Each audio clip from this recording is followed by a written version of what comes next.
എല്ലാവർക്കും നമസ്കാരം. അക്കാഡമിക്സ് PSCയുടെ മറ്റൊരു എപ്പിസോഡിലേക്ക് എല്ലാവർക്കും ഹാർദമായിട്ടുള്ള സ്വാഗതം. എൻ്റെ പേര് അപൂർവദാസ്. അപ്പോൾ നമ്മൾ ഇന്ന് വളരെ സന്തോഷകരമായിട്ടുള്ള നമ്മളുടെ ഒരു പുതിയ കോഴ്സിൻ്റെ വിവരങ്ങൾ പറയുന്നതിന് വേണ്ടിയിട്ട് ഇവിടെ വന്നിരിക്കുകയാണ്. സെക്രട്ടേറിയറ്റ് അസിസ്റ്റൻ്റ് മെയിൻസ് എക്സാമിനേഷൻ കഴിഞ്ഞു. നമ്മുടെ സ്റ്റഡി പ്ലാനും ടെസ്റ്റുകളും എല്ലാം കഴിഞ്ഞുകൊണ്ട് വളരെ ഭംഗിയായിട്ട് നമ്മൾ എന്ത് ചെയ്തിട്ടുണ്ട്, നമ്മുടെ ആ ഒരു ആദ്യത്തെ മുഴുനീള കോഴ്സ് നമ്മൾ അവസാനിപ്പിച്ചിട്ടുണ്ട്. അതിൻ്റെ ഫീഡ്ബാക്കുകളും മറ്റു കാര്യങ്ങളൊക്കെ ഞാൻ നമ്മുടെ ഗ്രൂപ്പിലൊക്കെ നമ്മൾ ഷെയർ ചെയ്തിട്ടുണ്ടായിരുന്നു. നിങ്ങളൊക്കെ കണ്ടിട്ടുണ്ടാകുമെന്ന് വിശ്വസിക്കുന്നു. അപ്പോൾ കമ്പനി ബോർഡ് അസിസ്റ്റൻ്റ്, അപ്പോൾ കുറച്ച് ദിവസങ്ങളായിട്ട് കമ്പനി ബോർഡ് അസിസ്റ്റൻറ്റുമായി ബന്ധപ്പെട്ട വർത്തമാനങ്ങളാണ് അല്ലേ. അപ്പോൾ ഈ വീഡിയോയിൽ ഒരു കാര്യം നിങ്ങൾക്ക് അറിയാമെന്ന് വിചാരിക്കുന്നു. 29-ാം തീയതി ചേർന്ന PSCയുടെ മീറ്റിങ്ങിൽ കമ്പനി ബോർഡ് അസിസ്റ്റൻറ്റിൻ്റെ നോട്ടിഫിക്കേഷൻ ഇറക്കാനായിട്ട് തീരുമാനിച്ചിരിക്കുകയാണ്. അതുകൊണ്ടാണ് കമ്പനി ബോർഡ് അസിസ്റ്റൻ്റ് എന്ന് പറയുന്ന ഈ ഒരു എക്സാമിൻ്റെ വർത്തമാനം ഇപ്പോൾ എന്ത് ചെയ്യുന്നത് തുടർച്ചയായി നിങ്ങൾ കണ്ടുകൊണ്ടിരിക്കുന്നത്. ഇനി എന്തുകൊണ്ട് കമ്പനി ബോർഡ് അസിസ്റ്റൻ്റ് എന്ന് പറയുന്ന ഈ ഒരു എക്സാം, ഡിഗ്രി ലെവലിലുള്ള ഈ ഒരു എക്സാം എന്തുകൊണ്ടാണ് ഇത്രയധികം സംസാരിക്കപ്പെടുന്നത് എന്നത് എന്ത് ചെയ്യാം, നമുക്കൊന്ന് മനസ്സിലാക്കാം ആദ്യം തന്നെ. രണ്ടാമതായിട്ട് നമുക്ക് ഇതിനു വേണ്ടിയിട്ട് പഠിച്ചു തുടങ്ങേണ്ടതുണ്ട്.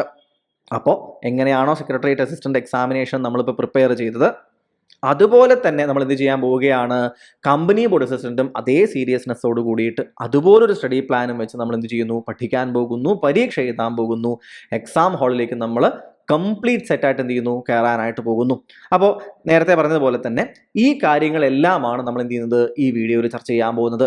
അതുപോലെ തന്നെ അവസാനം വരെ കാണാൻ ശ്രമിക്കുക. സ്റ്റഡി പ്ലാൻ എന്ത് എന്ന് വ്യക്തമായ ഒരു ഐഡിയ ഇല്ലാത്ത ഒരാളാണെന്നുണ്ടെങ്കിൽ നിങ്ങൾക്ക് പങ്കെടുക്കുന്നതിന് വേണ്ടിയിട്ട് ഞങ്ങൾ നിങ്ങൾക്ക് വേണ്ടി ഒരു മിനി സ്റ്റഡി പ്ലാൻ അവതരിപ്പിക്കുന്നുണ്ട്. അതായത് ഒരു പെർട്ടിക്കുലർ സബ്ജക്റ്റ് നമ്മൾ എടുത്ത് നമ്മൾ എങ്ങനെയാണോ ഒരു സ്റ്റഡി പ്ലാനിലൂടെ മുഴുവൻ സിലബസ് കവർ ചെയ്യുന്നത്, അതിൻ്റെ ഒരു ഉദാഹരണം നിങ്ങൾക്കറിയാം. കാരണം ഏതൊരു കാര്യം, ക്ലാസ് ആകട്ടെ, പരീക്ഷ ടെസ്റ്റ് സീരീസ് ആകട്ടെ, സ്റ്റഡി പ്ലാൻ ആകട്ടെ, നിങ്ങൾക്ക് അറിയണം അല്ലെ എന്തിലേക്കാണ് നിങ്ങൾ ഇറങ്ങാൻ പോകുന്നത് എന്നുള്ളത്. അത് വ്യക്തമായി നിങ്ങൾക്ക് പറഞ്ഞു തരാൻ വേണ്ടിയിട്ട് ഒരു മിനി സ്റ്റഡി പ്ലാൻ ഞങ്ങൾ നിങ്ങൾക്ക് വേണ്ടി തരികയാണ്. ഒരു സബ്ജക്റ്റ്, മോസ്റ്റ്ലി കേരള ഹിസ്റ്ററിയോ അങ്ങനെ ഏതെങ്കിലും ഒരു സബ്ജക്റ്റ് നമ്മൾ എടുക്കുന്നു. ആ സബ്ജക്റ്റ് നമ്മുടെ സ്റ്റഡി പ്ലാൻ്റെ അതേ മോഡലിൽ ഞങ്ങൾ എന്ത് ചെയ്യാൻ പോകുന്നു, നിങ്ങൾക്കത് തീർത്ത് തരാൻ പോകുന്നു. നിങ്ങൾക്ക് ഞങ്ങളുടെ ടെലിഗ്രാം ഗ്രൂപ്പിൽ വരാം, ഓരോ ദിവസവും പഠിക്കേണ്ട ഭാഗങ്ങൾ മനസ്സിലാക്കാം, പഠിക്കാം, പരീക്ഷ എഴുതാം, എന്നിട്ട് എന്ത് ചെയ്യാം, ആ ടോപ്പിക്ക് മുഴുവൻ പഠിച്ചു തീർക്കാം. അപ്പോൾ നിങ്ങൾക്ക് മനസ്സിലാവും എങ്ങനെയാണ് ഞങ്ങൾ ഒരു സ്റ്റഡി പ്ലാനിലൂടെ ഹോൾ സിലബസ് നിങ്ങൾക്ക് കവർ ചെയ്ത് തരിക എന്നുള്ളത്. ഓക്കെ ആണല്ലോ. സ്റ്റഡി പ്ലാൻ എങ്ങനെ, ഏത് രീതിയിൽ, ഈ എക്സാം എങ്ങനെ കാണണം, മോക്ക് ടെസ്റ്റുകൾ എന്തിനെടുക്കണം, ഏത് സ്ട്രാറ്റജിയിൽ നമുക്ക് പഠിക്കണം, ഈ കാര്യങ്ങൾ എന്ത് ചെയ്യാം, നമുക്ക് ഈ വീഡിയോയിലൂടെ മനസ്സിലാക്കാനായിട്ട് ശ്രമിക്കാം. ആദ്യഘട്ടത്തിലേക്ക് കടന്നാലോ, വരും. അപ്പോൾ ആദ്യഘട്ടം, എന്തുകൊണ്ട് ഈ എക്സാം ഇത്രയധികം ഒരു സംസാര വിഷയമായി മാറുന്നു? അതിനുള്ള ഉത്തരം നമ്പർ ഓഫ് അപ്പോയിൻമെന്റ്സ് തന്നെയാണ്. നമ്പർ ഓഫ് അപ്പോയിൻമെന്റ്സ് 2022 കഴിഞ്ഞ തവണ നടന്ന ഈ ഒരു എക്സാം, അതിൻ്റെ റാങ്ക് ലിസ്റ്റ് വരുന്നത് മാർച്ച് 2024 അതായത് മാർച്ച് 2027 വരേക്കും എന്ത് ചെയ്യും, ഈ റാങ്ക് ലിസ്റ്റ് ഉണ്ടാകും. ഇപ്പോൾ എത്ര സമയമായി ഈ റാങ്ക് ലിസ്റ്റ് വന്നിട്ട്? ഏതാണ്ട് ഒരു 1.5 വർഷമായി എന്ന് പറയാം. അതായത് ഏതാണ്ട് പകുതി സമയമായിരിക്കുന്നു എന്ന് നമുക്ക് വളരെ വ്യക്തമായിട്ട് നിങ്ങൾക്ക് മനസ്സിലാക്കാൻ സാധിക്കുന്നുണ്ട്. ഈ സമയത്തിനുള്ളിൽ ഗ്രേഡ് 1 വിഭാഗവും ഗ്രേഡ് 2 വിഭാഗവും ചേർത്തിട്ട് ഗ്രേഡ് 1 വിഭാഗത്തിൽ നിന്ന് ഏതാണ്ട് 1600-ൽ കൂടുതൽ അപ്പോയിൻമെന്റുകളും, ഗ്രേഡ് 2-ൽ നിന്ന് എൻ്റെ ഓർമ്മ ശരിയാണെങ്കിൽ ലേറ്റസ്റ്റ് ആയിട്ട് 794 വരേക്കുമുള്ള അപ്പോയിൻമെന്റുകളും എന്ത് ചെയ്തിട്ടുണ്ട്, അഡ്വൈസുകൾ പോയിട്ടുണ്ട്. അപ്പോൾ ഒന്ന് ആലോചിച്ചു, ഏതാണ്ട് 2300 മുതൽ 2400-ന്റെ ഇടയിലുള്ള അഡ്വൈസുകളാണ് എന്ത് ചെയ്തിട്ടുള്ളത്, 2-ൽ നിന്നുമായിട്ട് പോയിട്ടുള്ളത് എന്ന കാര്യം ആദ്യം തന്നെ നിങ്ങൾ എന്ത് ചെയ്യുക, മനസ്സിലാക്കുക. മനസ്സിലാവുന്നുണ്ടോ? അപ്പോൾ എത്രത്തോളം പോകാൻ സാധ്യതയുണ്ട് ഇനിയും? ഏതാണ്ട് ഈ ട്രെൻഡ് വെക്കുകയാണ് എന്നുണ്ടെങ്കിൽ ഉറപ്പായിട്ടും മോർ ദാൻ 4000 അപ്പോയിൻമെന്റുകൾ എന്ത് ചെയ്യാൻ സാധ്യതയുണ്ട്, പോകാനായിട്ട്, അഡ്വൈസുകൾ പോകാനായിട്ട് സാധ്യതയുണ്ട്. ഇത് തന്നെയാണ് കമ്പനി ബോർഡ് അസിസ്റ്റന്റ് എന്ന് പറയുന്ന എക്സാമിനെ ഡിഗ്രി തലത്തിലുള്ള എക്സാമുകളിൽ കോൺസെൻട്രേറ്റ് ചെയ്യുന്ന ആളുകൾക്ക് ഇത്രയധികം അട്രാക്റ്റീവ് ആക്കിയിട്ട് മാറ്റുന്നത്. കൃത്യമായിട്ട് ആ കാര്യം മനസ്സിലായല്ലോ. നമ്പർ ഓഫ് അപ്പോയിൻമെന്റ്സ് കൂടുതലാണ്. ഇനി നമ്പർ ഓഫ് അപ്പോയിൻമെന്റ്സ് കൂടുമ്പോഴുള്ള മറ്റൊരു എന്താ പറയുക, ഒരു ഉപകാരം എന്താണ്? ആസ് ആൻ ആസ്പിരന്റ് എന്താണ് ഉപകാരം? നമുക്കറിയാമല്ലോ, ഇതിന് മുമ്പ് കഴിഞ്ഞിട്ടുള്ള, നിങ്ങൾ നോക്കിയാൽ അറിയാം, യൂണിവേഴ്സിറ്റി അസിസ്റ്റന്റ് എക്സാം നടന്നിട്ടുണ്ടായിരുന്നു അല്ലെ. 2022 കഴിഞ്ഞിട്ട് യൂണിവേഴ്സിറ്റി അസിസ്റ്റന്റ് എക്സാം നടന്നിട്ടുണ്ടായിരുന്നു. LSGS നമ്മൾ എന്ത് ചെയ്തിട്ടുണ്ടായിരുന്നു, നടന്നിട്ടുണ്ടായിരുന്നു. അതുപോലെ തന്നെ ഇപ്പോൾ സെക്രട്ടേറിയറ്റ് അസിസ്റ്റന്റ് എക്സാമും നടന്നിട്ടുണ്ടായിരുന്നു. ഇതെല്ലാം നോക്കിയാൽ നിങ്ങൾക്ക് മനസ്സിലാക്കാൻ സാധിക്കും, പ്രിലിമിനറി എക്സാമിനേഷൻ്റെ കട്ട് ഓഫ് എന്ന് പറയുന്നത് 45-നും 50-നും ഇടയിലുള്ള മാർക്കുകളായിരുന്നു ഇവിടെ എല്ലാം പ്രിലിമിനറി എക്സാമിനേഷൻ്റെ കട്ട് ഓഫ് വന്നിട്ടുണ്ടായിരുന്നത്. കാരണം എന്താണ്? നമ്പർ ഓഫ് അപ്പോയിൻമെന്റ്സ് അത്രയാണുള്ളത്. മനസ്സിലാവുന്നുണ്ടോ? അതുകൊണ്ട് തന്നെ കട്ട് ഓഫ് എന്ത് ചെയ്യുന്നു, ഈ ലെവലിലേക്ക് പോകുന്നുണ്ട്. ഇനി നമ്മളുടെ ഇതിനു മുമ്പ് നടന്ന കമ്പനി കോർപ്പറേഷന്റെ പ്രിലിമിനറി എക്സാമിനേഷൻ നോക്കുകയാണ് എന്നുണ്ടെങ്കിൽ നിങ്ങൾക്ക് കാണാൻ സാധിക്കും അത് 40-ലും താഴെയുള്ള കട്ട് ഓഫുകളാണെന്ന് നിങ്ങൾക്ക് കാണാൻ സാധിക്കും. അതിന്റെ അർത്ഥം ഇപ്രാവശ്യത്തെ പ്രിലിമിനറി എക്സാമിനേഷനും അങ്ങനെ ആയിരിക്കുമെന്നുള്ള ഒരു ഉറപ്പാണോ? അങ്ങനെയൊന്നുമില്ല. കാരണം കുട്ടികൾ കൂടുതൽ പ്രിപ്പയർ ചെയ്ത് വന്നുകൊണ്ടിരിക്കുന്നുണ്ട്. എക്സാം പാറ്റേണുകൾ മാറിയ ഒരു സമയത്തെ എക്സാമുകളായിരുന്നു. അതുകൊണ്ട് എല്ലാം എന്ത് ചെയ്യാം, പ്രിലിമിനറി എക്സാമിനേഷന്റെ ഒരു കട്ട് ഓഫ് താഴെ വന്നതാകാനും സാധ്യതയുണ്ട്. തള്ളിക്കളയാൻ പറ്റില്ല. കാരണം എന്താണ്, ഇപ്പോൾ തന്നെ സെക്രട്ടേറിയറ്റ് അസിസ്റ്റന്റ് മെയിൻസ് കഴിഞ്ഞപ്പോൾ നിങ്ങൾ കണ്ടോ, വളരെ ഈസി എക്സാം ആയിരുന്നു. കട്ട് ഓഫ് തീർച്ചയായിട്ടും എന്തായിരിക്കും, ഉയരത്തിലായിരിക്കുമെന്ന് നമുക്ക് അറിയാനും സാധിക്കുന്നുണ്ട്. അപ്പൊ അതുകൊണ്ട് തന്നെ പറയാൻ ഉദ്ദേശിച്ചത് നമ്പർ ഓഫ് എന്താ പറയുന്നത് അഡ്വൈസുകൾ കൂടാൻ സാധ്യതയുള്ളത് കൊണ്ട് തന്നെ, കൂടുതലുള്ളത് കൊണ്ട് തന്നെ എന്താവാൻ സാധ്യതയുണ്ട്, എക്സാമിൽ നിങ്ങൾ സ്കോർ ചെയ്യേണ്ടത് സെക്രട്ടേറിയറ്റ് അസിസ്റ്റന്റ് പോലെയൊന്നും അത്രയധികം എന്തില്ല, ഹയർ സ്കോറിലേക്ക് വന്നാൽ മാത്രമേ റാങ്ക് ലിസ്റ്റിൽ വരുള്ളൂ എന്നുള്ളൊരു പ്രശ്നം. ആ ടെൻഷൻ കുറച്ചൊന്നും എന്ത് ചെയ്യാം, നിങ്ങൾക്ക് റിലാക്സ് ചെയ്യാനായിട്ട് സാധിക്കും. ആ കാര്യം നിങ്ങൾ വളരെ കൃത്യമായി മനസ്സിലാക്കുക. ഇനി PSC യോഗം കൂടി നോട്ടിഫിക്കേഷൻ ഉടനെ ഇറക്കണമെന്ന് പറഞ്ഞു. എപ്പോഴായിരിക്കും ഏതാണ്ട് നോട്ടിഫിക്കേഷന്റെ സാധ്യത? ഒരു നവംബർ ഡിസംബർ മാസത്തിൽ നമുക്ക് എന്ത് ചെയ്യാം, നോട്ടിഫിക്കേഷൻ നമുക്ക് പ്രതീക്ഷിക്കാം.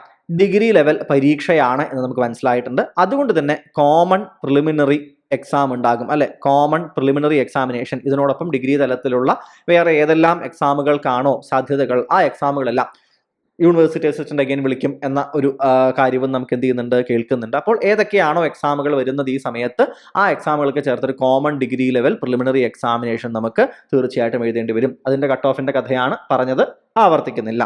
ഇനി കഴിഞ്ഞ തവണത്തെ മെയിൻസിന്റെ കട്ട് ഓഫ് നോക്കുകയാണെന്നുണ്ടെങ്കിൽ ഗ്രേഡ് 1ഉം ഗ്രേഡ് 2 എടുക്കുന്ന സമയത്ത്, ഗ്രേഡ് 2 അതായത് KSRTC, കേരള ലാൻഡ് എന്താ പറയുക ബോർഡ്, അങ്ങനെയൊക്കെയുള്ള എന്താ പറയുക ഭാഗങ്ങൾ നോക്കുന്ന സമയത്ത് നമുക്ക് കാണാൻ സാധിക്കുന്നുണ്ട് 53.67 ആയിരുന്നു മെയിൻസിന്റെ കട്ട് ഓഫ് ഉണ്ടായിരുന്നത്. 53.67 ആയിരുന്നു കട്ട് ഓഫ് ഉണ്ടായിരുന്നത്. KCB, KSFE തുടങ്ങിയിട്ടുള്ള ഭാഗങ്ങൾക്കാണ് എന്നുണ്ടെങ്കിൽ എത്രയായിരുന്നു, 43.33 ആയിരുന്നു മെയിൻസിന്റെ കട്ട് ഓഫ് വന്നിട്ടുണ്ടായിരുന്നത്.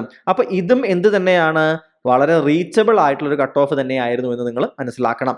ഇനി ഒരു കാര്യം ആലോചിക്കുക, മെയിൻസ് ആ സമയത്ത് എങ്ങനെയായിരുന്നു എന്ന് നിങ്ങൾക്കറിയാമല്ലോ.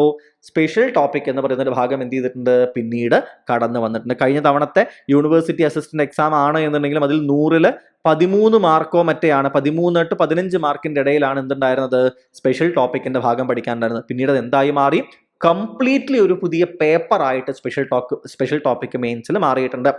ഇപ്രാവശ്യം നമ്മളുടെ സ്പെഷ്യൽ ടോപ്പിക്കിന്റെ കോഴ്സ് ഏത് രീതിയിലായിരുന്നുവെന്നും അതിന് വന്ന റിയാക്ഷൻസ് നമ്മൾ നിങ്ങളോട് ഓൾറെഡി ചർച്ച ചെയ്തിട്ടുണ്ടായിരുന്നു അല്ലെ. സ്പെഷ്യൽ ടോപ്പിക് വളരെ സ്പെഷ്യലായി തന്നെ നമ്മൾ എന്ത് ചെയ്തിട്ടുണ്ട്, പഠിച്ച് അരച്ച് കലക്കി കുടിച്ച് പഠിച്ച് അവസാനിപ്പിച്ചിട്ടുണ്ടായിരുന്നു. ഹൈ ലെവൽ, ഹൈ സ്കോറിംഗ് ആയിട്ടുള്ള രീതിയിലുള്ള നമ്മുടെ സ്റ്റുഡൻസിന്റെ റിയാക്ഷൻസ് നിങ്ങളോട് നമ്മൾ ഓൾറെഡി പറഞ്ഞിട്ടുണ്ടായിരുന്നു. അപ്പോൾ ഇവിടെയും എന്ത് നമ്മൾ ചെയ്യേണ്ടതുണ്ട്, അതുപോലൊരു സ്പെഷ്യൽ ടോപ്പിക്കുമായിട്ട് നമ്മൾ പ്രിപ്പയർ ചെയ്യേണ്ടതുണ്ട്. നിങ്ങളും നമ്മളും ഒരുമിച്ച്, ഞാൻ എപ്പോഴും പറയാറുണ്ട്, ഫൈനലി ആ എക്സാം ഹാളിൽ മാർക്ക് കിട്ടുന്ന, നിങ്ങൾക്ക് എത്ര മാർക്ക് കിട്ടിയെന്ന് പറയുന്നവർ ഞങ്ങളൊപ്പം നിൽക്കും. മാർക്ക് കിട്ടിക്കഴിഞ്ഞാൽ എന്ത് ചെയ്യുക, അത് നിങ്ങളുടെ പ്രയത്നമാണ് എന്ന് മനസ്സിലാക്കണമെന്നുള്ള കാര്യവും വ്യക്തമായിട്ട് എപ്പോഴും പറയാറുണ്ട്. നോക്കൂ, പ്രിലിമിനറി എക്സാമിനേഷന് നമ്മൾ ഏതാണ്ട് എത്ര മാർക്ക് സ്കോർ ചെയ്യേണ്ടി വരും? നോക്കൂ, എപ്പോഴും പറയാറുള്ളത്, നമ്മൾ ഒരിക്കലും ഒരു കട്ട് ഓഫ് മാർക്ക് പറയാറില്ല, പറയാൻ ഉദ്ദേശിക്കുന്നുമില്ല. നിങ്ങൾ എപ്പോഴും എന്ത് ചെയ്യുക, ഒരു 60 മാർക്സിന്റെ അവിടേക്ക് എന്ത് ചെയ്യുക, നിങ്ങളുടെ ഒരു ലക്ഷ്യം വെക്കുക. മനസ്സിലാവുന്നുണ്ടോ? ഞാൻ പറയുന്നത് പരമാവധി, അതായത് നിങ്ങൾക്ക് 80ഉം 90ഉം വാങ്ങാൻ പറ്റുമോ, വാങ്ങിക്കോളൂ എന്നാണ്. പക്ഷെ നമുക്കറിയാം തീർച്ചയായിട്ടും എന്താണ്, പരീക്ഷാ ഹാളിലെ ടെൻഷനുകൾ ഉണ്ടാകും. ചിലപ്പോൾ എന്ത് ചെയ്യും, നമ്മൾ വിചാരിച്ച പോലത്തെ ചില 2-3 ക്വസ്റ്റ്യൻ തെറ്റുമ്പോൾ എന്ത് ചെയ്യും, ഒരു ഫ്ലോ പോകാൻ സാധ്യതയുണ്ട്. ഇങ്ങനെയൊക്കെ പരീക്ഷ അറിയുന്ന കുറേ ക്വസ്റ്റ്യൻസൊക്കെ നമ്മൾ തീർച്ചയായിട്ടും തെറ്റിക്കും. എന്തൊക്കെ പറയുകയാണെന്നുണ്ടെങ്കിലും എന്ത് ചെയ്യുക, ഒരു 50-ന്റെയും 60-ന്റെയും ഇടയിൽ തീർച്ചയായിട്ടും നിങ്ങൾ എന്ത് ചെയ്യാൻ നോക്കുക, ഒരു സേഫ് സൈഡ് സ്കോർ എന്തായാലും പിടിക്കാൻ നോക്കുക. എബവ് 50 എന്ത് ചെയ്യണം, നിങ്ങൾക്ക് മാർക്ക് കിട്ടിയിരിക്കണം. മനസ്സിലാവുന്നുണ്ടോ?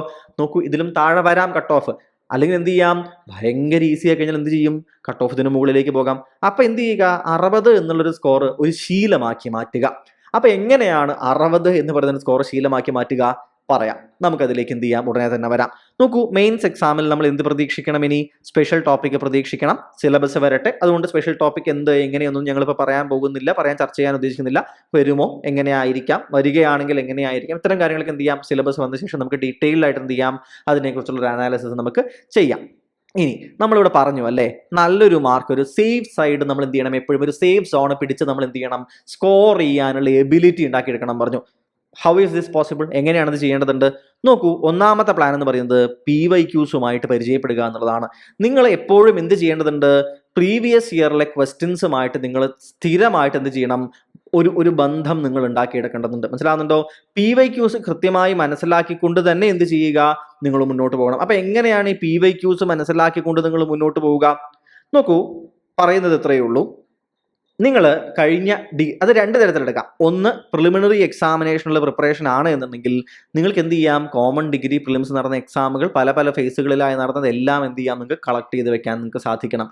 അതുപോലെ തന്നെ നിങ്ങൾക്ക് എന്ത് ചെയ്യാനായിട്ട് സാധിക്കണം, നിങ്ങൾക്ക് മെയിൻസുമായി ബന്ധപ്പെട്ട് ഈ ഒരു പെർട്ടിക്കുലർ എക്സാമിൻ്റെ ആണെന്നുണ്ടെങ്കിൽ അതിൽ മറ്റുള്ള ഇപ്പോൾ കഴിഞ്ഞ LSGS ആകട്ടെ, സെക്രട്ടേറിയറ്റ് അസിസ്റ്റന്റ് ആകട്ടെ, ഈ എക്സാമുകളുടെയൊക്കെ മെയിൻസ് എക്സാമിനേഷൻ എന്ത് ചെയ്യുക, ഒന്ന് നോക്കിയിട്ട് അതിൻ്റെ ട്രെൻഡുകൾ നോക്കുക.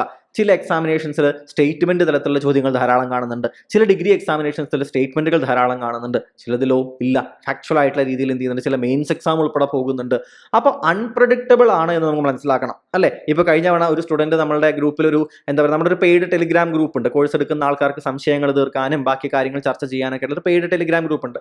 അതിൽ പറഞ്ഞ പോലെ, സാർ നിങ്ങൾ പഠിപ്പിച്ചത് ഭയങ്കര ഇഷ്ടപ്പെട്ടു, നല്ല സ്റ്റാൻഡേർഡ് ആയിരുന്നു, ഞങ്ങൾക്ക് വളരെയധികം സന്തോഷമായി. പക്ഷേ PSC ചോദിച്ച മുഴുവൻ എന്തായിരുന്നു, ഡയറക്റ്റ് ആയിരുന്നു ചോദിച്ചത്. വെറുതെ ഒന്ന് എന്താ പറയുക, കുറച്ച് ദിവസങ്ങൾ അല്ലെങ്കിൽ ഒരു മാസമൊക്കെ ഇരുന്ന് പഠിച്ചു പോയ ഒരാൾക്കും കുറേയൊക്കെ എന്ത് ചെയ്യാൻ പറ്റും, സ്കോർ ചെയ്യാൻ പറ്റുന്ന പോലെ ഒരു ചോദ്യമായി പോയി എന്ന് പറഞ്ഞിട്ടുണ്ട്.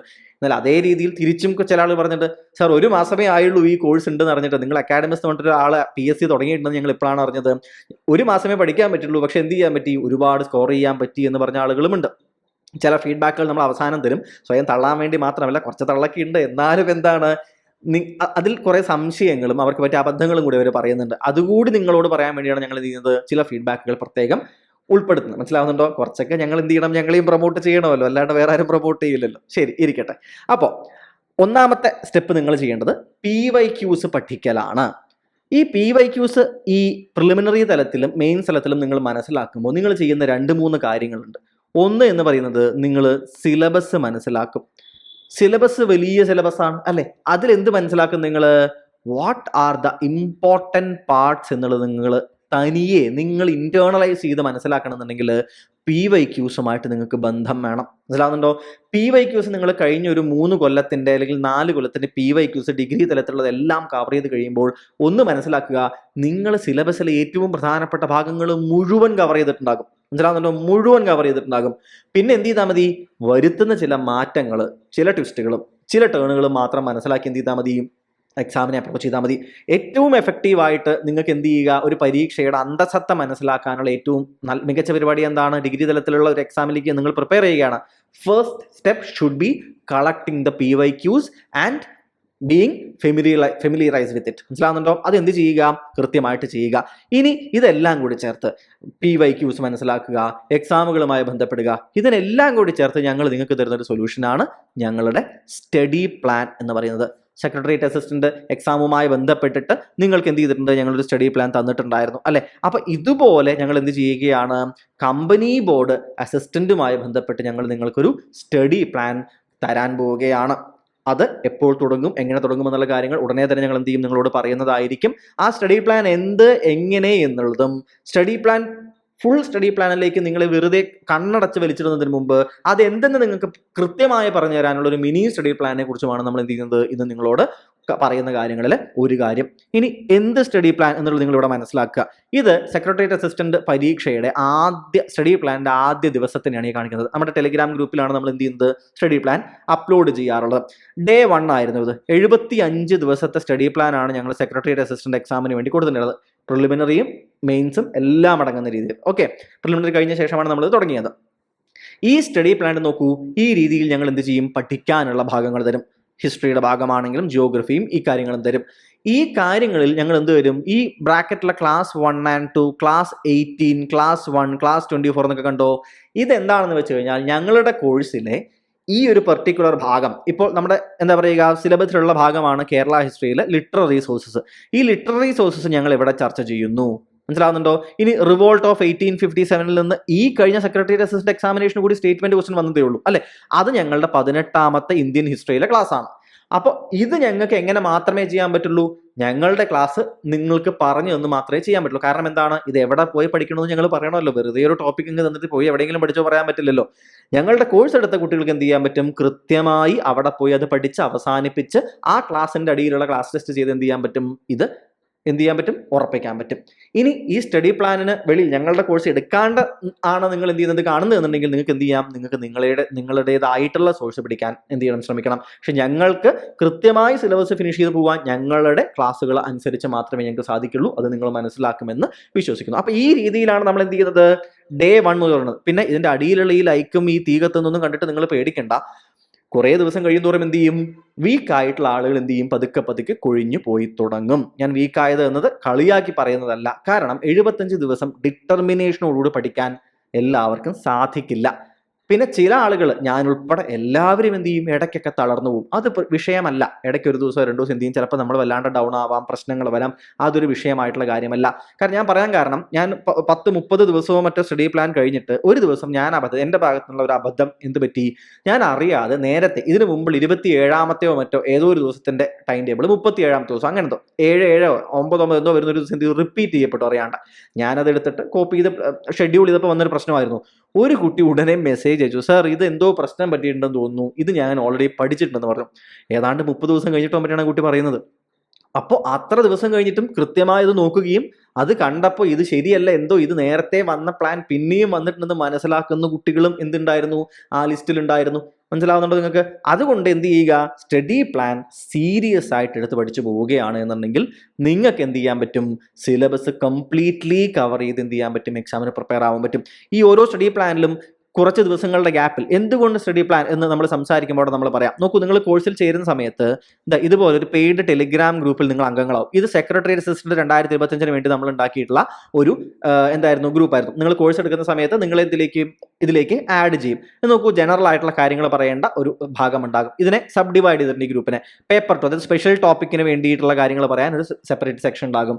കോൺസ്റ്റിറ്റ്യൂഷന്റെ സംശയങ്ങൾ ചോദിക്കാൻ, എക്കണോമിക്സിന്റെ കാര്യങ്ങൾ, current affairs, maths, Malayalam, mental ability, computer science, geography, science and tech എന്നിങ്ങനെ മെയിൻസ് എക്സാമിനേഷനുമായി ബന്ധപ്പെട്ട്, പ്രിലിംസ് എക്സാമിനേഷനുമായി ബന്ധപ്പെട്ട് എന്തെല്ലാം ഭാഗങ്ങൾ നിങ്ങൾ പഠിക്കണോ ആ ഭാഗങ്ങൾ പഠിക്കാനും അതുമായി ബന്ധപ്പെട്ട് നമ്മൾ പഠിപ്പിക്കുന്ന ഫാക്കൽറ്റീസുമായി നിങ്ങൾക്ക് ഡയറക്റ്റ്ലി ഇന്ററാക്ട് ചെയ്ത് നിങ്ങളുടെ ഡൗട്ടുകൾ ചോദിച്ച് നിങ്ങളുടെ ഇടയിൽ ചർച്ച ചെയ്ത് എല്ലാം ചെയ്യാൻ വേണ്ടിയിട്ടുള്ള ഒരു ഗ്രൂപ്പ് ഞങ്ങൾ എന്ത് ചെയ്യും? നിങ്ങൾക്ക് തരും. ഇത് നിങ്ങൾ നമ്മുടെ കോഴ്സ് എടുത്ത് ഏതൊരാളോട് നിങ്ങൾക്ക് ചോദിക്കാം. അത്രയധികം എഫക്റ്റീവ് ആയിട്ടുള്ള ഒരു പരിപാടിയായിരുന്നു ഏത്? ഈ ഒരു പെയ്ഡ് ഗ്രൂപ്പ്. കാരണം ഈ പെയ്ഡ് ഗ്രൂപ്പാണ് എന്ത് ചെയ്യുന്നത്? നിങ്ങൾക്ക് വളരെ വ്യക്തമായിട്ട് എങ്ങനെയാണ്, അതായത് ഈ പെയ്ഡ് ഗ്രൂപ്പിൽ നിങ്ങൾക്ക് നിങ്ങളുടെ ഫൈനൽ സൊല്യൂഷൻ ആണ്. മനസ്സിലാവുന്നുണ്ടോ? നിങ്ങൾക്ക് സർ ഈ കോഴ്സിൽ ഇന്ന കാര്യം ഇല്ലെന്ന് തോന്നുന്നു, ഞാൻ അതൊന്നും ചെയ്തു തരാൻ പറ്റുമോ? ഈ കോഴ്സിൽ ഈ കാര്യങ്ങൾ ഇന്നൊരു കാര്യം ആഡ് ചെയ്യാൻ പറ്റുമോ? അല്ലെങ്കിൽ എന്ത് ചെയ്യുകയാണ്? ഒരു സംശയമുണ്ട്, ഇത് തീർത്തു തരാൻ പറ്റുമോ? ചോദിക്കാം. ചിലപ്പോൾ നിങ്ങളുടെ ഒപ്പം പഠിക്കുന്ന പ്രിപ്പയർ ചെയ്യുന്ന ഒരാൾ തന്നെ നിങ്ങൾക്ക് തീർത്തു തരും. ചിലപ്പോൾ എന്ത് ചെയ്യും? അത് അങ്ങനെ തീരുന്നില്ലെന്ന് എന്ത് ചെയ്യും? ആ അധ്യാപകൻ കൃത്യമായി വന്ന് എന്ത് ചെയ്യും? നിങ്ങൾക്ക് ആ സംശയം തീർത്തു തരും. അപ്പോൾ ഈ പെയ്ഡ് ടെലിഗ്രാം ഗ്രൂപ്പ് നിങ്ങളുടേതായിട്ടുള്ള എന്തായിരിക്കും? പഠിക്കാനുള്ള നിങ്ങളുടെ മേഖലയെ സെറ്റ് ചെയ്ത് തരുന്ന ഒരു എക്കോ സിസ്റ്റം ആക്കിയിട്ട് ഈ പെയ്ഡ് ടെലിഗ്രാം ഗ്രൂപ്പിനെ നിങ്ങൾക്ക് മാറ്റാം. നിങ്ങളത് യൂസ് ചെയ്താൽ നിങ്ങൾക്ക് മാറ്റാം. ഞങ്ങൾ അവിടെ ഉണ്ടാവും, നിങ്ങൾക്ക് എന്ത് ചെയ്യാം? ആക്റ്റീവായിട്ട്. ഇത് ആദ്യമൊക്കെ പതുക്കെ ആയിരുന്നു, ഒന്നും ആരും സംസാരിക്കില്ലായിരുന്നു. പിന്നെ പതുക്കെ എന്ത് ചെയ്തു? ആളുകൾ സംശയം ചോദിക്കാനും കാര്യങ്ങൾ ചർച്ച ചെയ്യാനൊക്കെ തുടങ്ങിയ ഒരു ഗ്രൂപ്പായിട്ടത് മാറി. ഇനി അടുത്തൊരു കാര്യം നോക്കൂ. ഇത് നമ്മളുടെ യൂട്യൂബിന്റെ ഒരു വീഡിയോയുടെ അടിയിൽ വന്ന കമന്റ് ആണ്. ഈ കുട്ടി ആരാന്ന് പോലും എനിക്കറിയില്ല, നമ്മുടെ കോഴ്സ് എടുത്ത ആൾ അത് പറയുന്നുണ്ട്. അതായത് ഞാൻ പെയ്ഡ് സ്റ്റുഡന്റ് ആയിരുന്നില്ല, ബട്ട് അക്കാഡമിക്സ് തന്ന സ്റ്റഡി പ്ലാനും യൂട്യൂബ് ക്ലാസ്സസും വെച്ചാണ് ഞാൻ പഠിച്ചത്. ജോലി കിട്ടുമോ എന്നൊന്നും ഉറപ്പില്ല, പക്ഷേ ബാക്കി കാര്യങ്ങൾ അത്ര സീരിയസ് ആയി എടുക്കുന്നില്ല. ആ കുട്ടിയുടെ ഒരു സന്തോഷം പ്രകടിപ്പിച്ചതാണ്. ഞാൻ പറയുന്നത്, ഈ സ്റ്റഡി പ്ലാൻ വെച്ചാണ് ഈ കുട്ടി എന്ത് ചെയ്യുന്നത്? ഞങ്ങളുടെ പെയ്ഡ് ഗ്രൂപ്പിലെ അല്ലാത്തൊരു കുട്ടി എന്ത് ചെയ്യുന്നത്? ഈ കുട്ടി പഠിക്കുന്നത്. മനസ്സിലാവുന്നുണ്ടോ നിങ്ങൾക്ക്? ഇതുപോലെ തന്നെ വേറൊരു മെസ്സേജ്, ഭയങ്കരമായിട്ട് ഇമോഷണൽ ആയിട്ടുള്ള മെസ്സേജ് എനിക്ക് കിട്ടിയിട്ടുണ്ടായിരുന്നു. ആ കുട്ടി നമ്മുടെ സ്പെഷ്യൽ ടോപ്പിക് അവസാനം വന്നിട്ട് ലാസ്റ്റ് ഡേയ്സിൽ വന്നിട്ടൊരു കുട്ടിയായിരുന്നു. ആ കുട്ടി ഒരു ഇമോഷണൽ ആയിട്ട് വിളിച്ചിട്ട് ഞാനത് പിന്നീട് നമ്മുടെ ടെലിഗ്രാമിൽ പോസ്റ്റ് ആയിട്ട് തന്നെ ഇടും. കാരണം അത്രയത് ഞാനൊരു അരമണിക്കൂറോളം ആ കുട്ടി വിളിച്ചിട്ട് എന്നോട് സംസാരിച്ചിട്ടുണ്ടായിരുന്നു. ഇത്തിരി കുറച്ച് സ്റ്റാമറിങ് ഒക്കെ ഉള്ള ഒരു കുട്ടി, പേര് ഞാൻ പറയുന്നില്ല, സ്റ്റാമറിങ് ഒരു കുട്ടിയായിരുന്നു. സംസാരിച്ചിട്ട് കുറച്ചായി നമ്മളിങ്ങനെ ഇരുന്ന് പോകാന്ന് പറയില്ല, അങ്ങനത്തെ ഒരു കുട്ടി ഉണ്ടായിരുന്നു.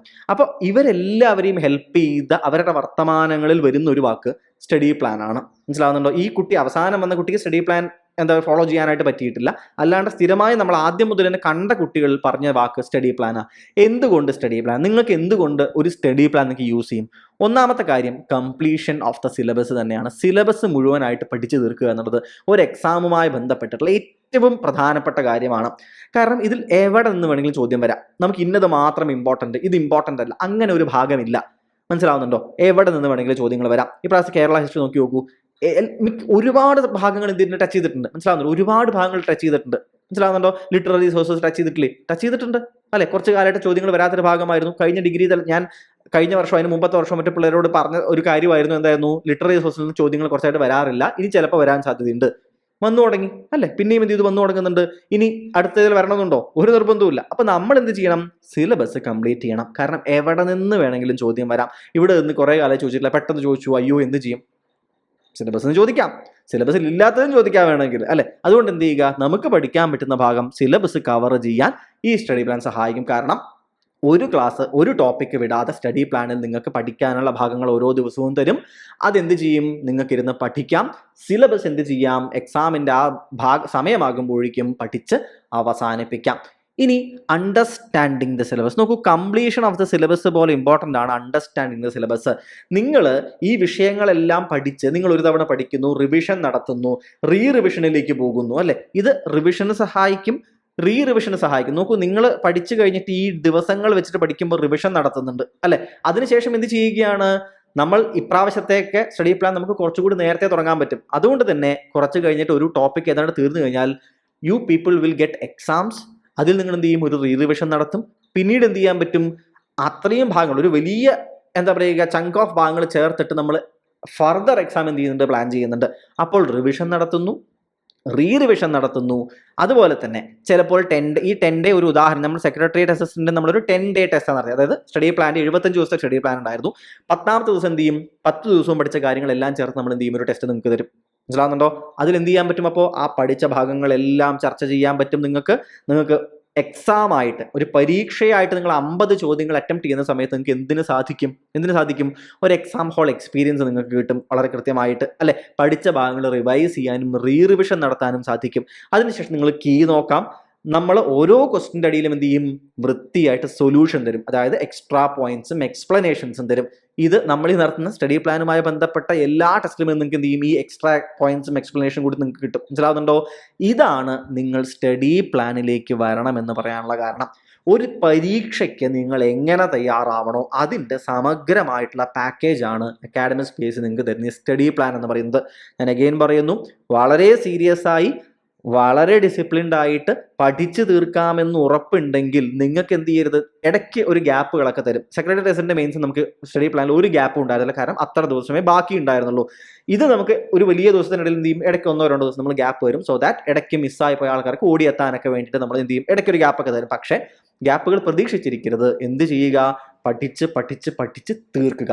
ആ സീരിയസ്നെസ് നിങ്ങൾക്ക് ഉണ്ടെങ്കിൽ എന്ത് ചെയ്യാം? സ്റ്റഡി പ്ലാനോടൊപ്പം കൂടാം. ഏറ്റവും എഫക്റ്റീവായിട്ട് ഞാൻ പറയുകയാണ്, ഇതിൻ്റെ നമ്മളെല്ലാം നിങ്ങൾക്ക് തന്നാലും അവസാനം നിങ്ങൾ തന്നെയാണ് തോണി തുഴയേണ്ട ആളുകൾ. മനസ്സിലാവുന്നുണ്ടോ? ഞങ്ങൾക്ക് എന്ത് തരാം? ഞങ്ങൾക്ക് തോണി എടുത്ത് തരാം, പങ്കായം തരാം, തുഴയേണ്ട ദിശ പറഞ്ഞു തരാം, എത്ര സമയം എടുത്ത് നിങ്ങൾ തുഴയണം എല്ലാം പറഞ്ഞു തരാം. അത് എടുത്ത് തുഴയേണ്ടത് നിങ്ങൾ തന്നെയാണ്. നിങ്ങൾ തന്നെ എന്ത് ചെയ്യണം? ഇത് തുഴഞ്ഞ് പോകേണ്ടതായിട്ട് ഉണ്ട് എന്ന് മനസ്സിലാക്കാം. സോ സ്റ്റഡി പ്ലാൻ ഈ കാരണങ്ങൾ കൊണ്ടാണ്. സിലബസ് തീർക്കല്, സിലബസ് മനസ്സിലാകണം. നോക്കൂ, ഞാൻ ഇപ്പോൾ പറയുമ്പോൾ നിങ്ങൾക്ക് ഇത് എത്രത്തോളം മനസ്സിലാവുന്നുണ്ടെന്ന് അറിയില്ല. Understanding the syllabus is very important. Kerala history നിങ്ങൾ പഠിക്കാൻ പോവുകയാണെങ്കിൽ നിങ്ങൾക്കൊന്നും ഇങ്ങനെ ഇരുന്ന് ആലോചിച്ചാൽ മനസ്സിലാവണം ഇന്ന ഭാഗങ്ങൾ ഇമ്പോർട്ടൻ്റ് ആണെന്ന്. ഒരു അവസാനത്തെ ഒരു 2 ആഴ്ചയുള്ള സമയത്ത് നിങ്ങൾ പഠിക്കാനിരിക്കുകയാണെങ്കിൽ നിങ്ങൾക്ക് അറിയണം ഏതൊക്കെ ഭാഗം ഞാൻ വേഗത്തിൽ ഓടിച്ചു നോക്കി പോകണം. ബ്രിട്ടീഷുകാർക്കെതിരായിട്ടുള്ള പോരാട്ടങ്ങൾ ഞാൻ നോക്കണം. ലിറ്റററി സോഴ്സസ് കഴിഞ്ഞ 2-3 വർഷം ചോദ്യങ്ങളുണ്ട്, ഞാൻ നോക്കണം. മനസ്സിലാവുന്നുണ്ടോ? അതുപോലെ തന്നെ നമുക്ക് സ്വാതന്ത്ര്യം കിട്ടാറാവുന്ന സമയത്ത് ഐക്യ കേരള പ്രസ്ഥാനവുമായി ബന്ധപ്പെട്ട ചില ചോദ്യങ്ങൾ വരുന്നുണ്ട്. ഞാനത് എന്ത് ചെയ്യണം? ഞാനത് നോക്കണം. ചില പ്രധാനപ്പെട്ട സമ്മേളനങ്ങൾ ഞാൻ നോക്കണം. അതുപോലെ തന്നെ നമ്മളുടെ എന്താ പറയുക റെനേസൻസ് മൂവ്മെന്റുകൾ, അതുമായി ബന്ധപ്പെട്ട വ്യക്തികൾ, അവരുടെ കൃതികൾ നോക്കണം. അപ്പോൾ സിലബസ് അണ്ടർസ്റ്റാൻഡിങ് നടത്തിയ ഒരാൾക്ക് മാത്രമേ എന്ത് ചെയ്യുള്ളൂ? ഈ ഇമ്പോർട്ടൻറ്റ് പാർട്സ് തനിയെ ഓർമ്മ വരികയുള്ളൂ. അപ്പോൾ ഇതെങ്ങനെ നമുക്ക് ചെയ്യാൻ പറ്റുള്ളൂ? ഇത്തരത്തിലുള്ള ഒരു പ്രോപ്പർ സ്റ്റഡി പ്ലാനിലൂടെ റിവൈസ് ചെയ്ത് റിവൈസ് ചെയ്ത് ടെസ്റ്റുകൾ എഴുതി ഏതൊക്കെ ചോദ്യങ്ങൾ വരുന്നു. PYQസിൽ നിന്നും എന്താണ് വളരെയധികം കടം കൊണ്ടുകൊണ്ടാണ് നമ്മൾ ടെസ്റ്റുകൾ തയ്യാറാക്കുന്നത്. അതുകൊണ്ട് തന്നെ കഴിഞ്ഞ 2 വർഷം 3 വർഷത്തോളമായിട്ട് പ്രധാനമായിട്ടും കവർ ചെയ്യുന്ന ഭാഗങ്ങൾ എന്ത് ചെയ്യും? നിങ്ങൾക്ക് ഈ ടെസ്റ്റുകളിൽ എന്ത് ചെയ്യാൻ പറ്റും? നിങ്ങൾ വീണ്ടും പരിചയപ്പെടും. അതെന്തിലേക്ക് നിങ്ങളെ നയിക്കും? ടെസ്റ്റിന്റെ സമയത്ത്, എക്സാം ഹാളിലേക്ക് നിങ്ങൾ എത്തുന്ന സമയത്ത് ഒരുപാട് ഫെമിലിയർ ആയിട്ടുള്ള ഭാഗങ്ങൾ നിങ്ങൾ കാണും.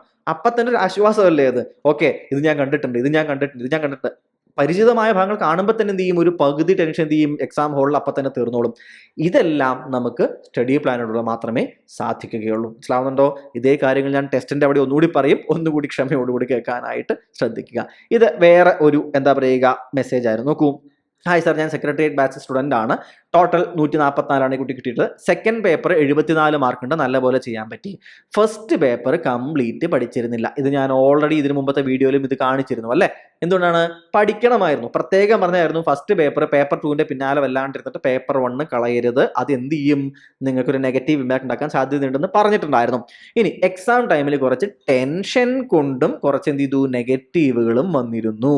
എക്സ്പെക്ടേഷൻ വെക്കാമോ സാർ, ക്ലാസ്സസ് നല്ല യൂസ്ഫുൾ ആയിരുന്നു, താങ്ക് യു, ഇങ്ങനെയൊക്കെയാണ് പറഞ്ഞിട്ടുള്ളത്. ഈ കുട്ടിക്ക് ഞാൻ പേഴ്സണലി റിപ്ലൈ ചെയ്തിട്ടുണ്ട്, അത് വേറെ കാര്യം. ഇവിടെ നിങ്ങൾ ശ്രദ്ധിച്ചേ, ഒന്ന് കംപ്ലീറ്റ് പഠിച്ചിരുന്നില്ല, ഒന്ന് ടെൻഷൻ, ഒന്ന് നെഗറ്റീവ് മാർക്സ്. നോക്കൂ, ഇതൊക്കെ എങ്ങനെയാ നിങ്ങൾക്ക് തീർക്കാൻ പറ്റുക?